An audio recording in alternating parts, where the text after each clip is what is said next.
Hello and welcome to K20 PLANS. If you've been watching previous videos, we have gone through all of the steps of the K20 process of developing a logic model. In the first few steps, we collected data and looked into the research to support strategies addressing gaps in data. And those steps were sort of the designing a program aspect of how logic models can be useful. And then we talked about developing activities and attaching outputs and outcomes to those activities and resources as well. And so that was sort of the implementing phase of how a logic model can be useful. And now we're going to talk about the evaluating function of a logic model and how K20 PLANS supports this part.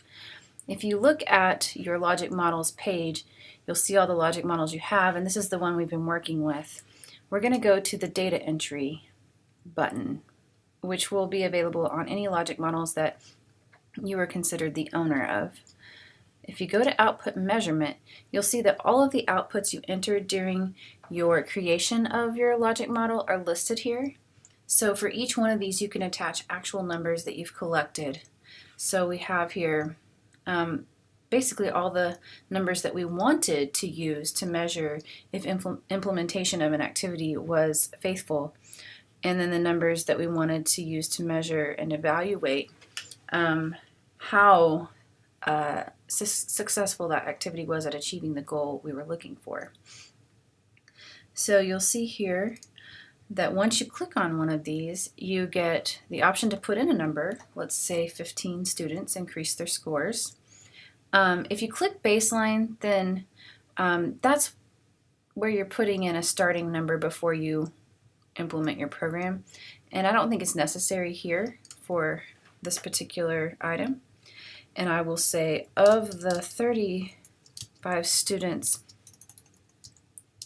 who took the ACT more than one time, 15 students increased their score. I will say sub-test score in English. And the narrative can be more specific than that. It's just to help give this number context how you arrived at it. It's pretty easy with the ACT to guess how we arrived at this number.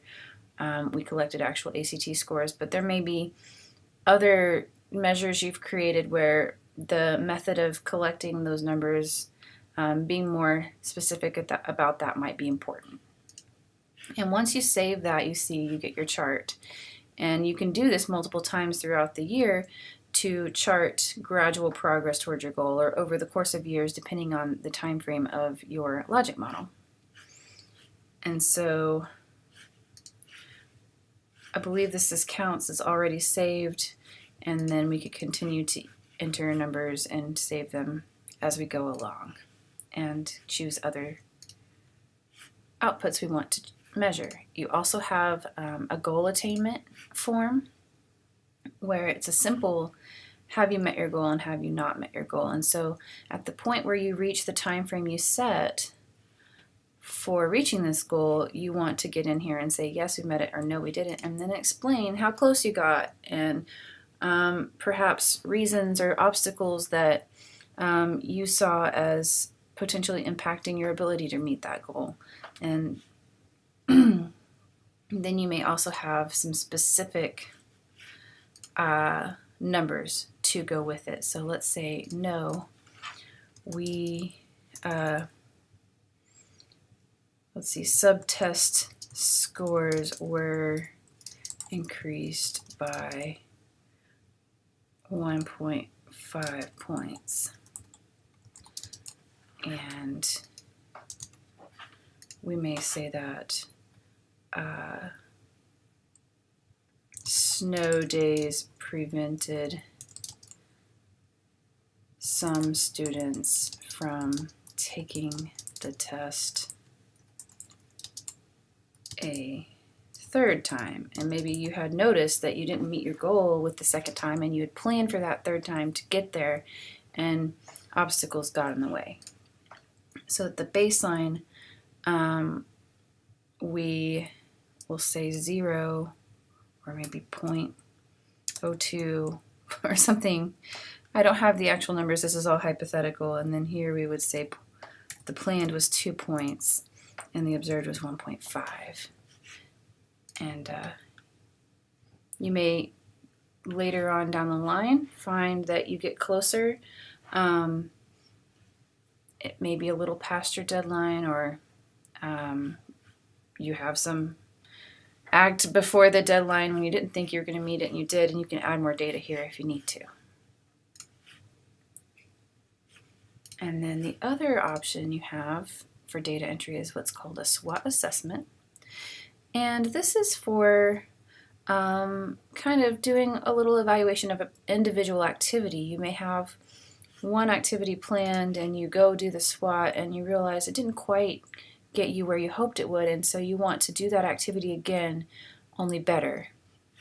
And this is kind of to help you determine those points where you can improve. Strengths are what went well, weaknesses are what didn't go well that you have in your power to change, and then opportunities are what could be better, and threats are what didn't go well that you really can't do anything about, or what barriers were outside of your control. Anyway, I hope that helps you in evaluating your own programs, and that you can use this tool to the benefit of you or your students.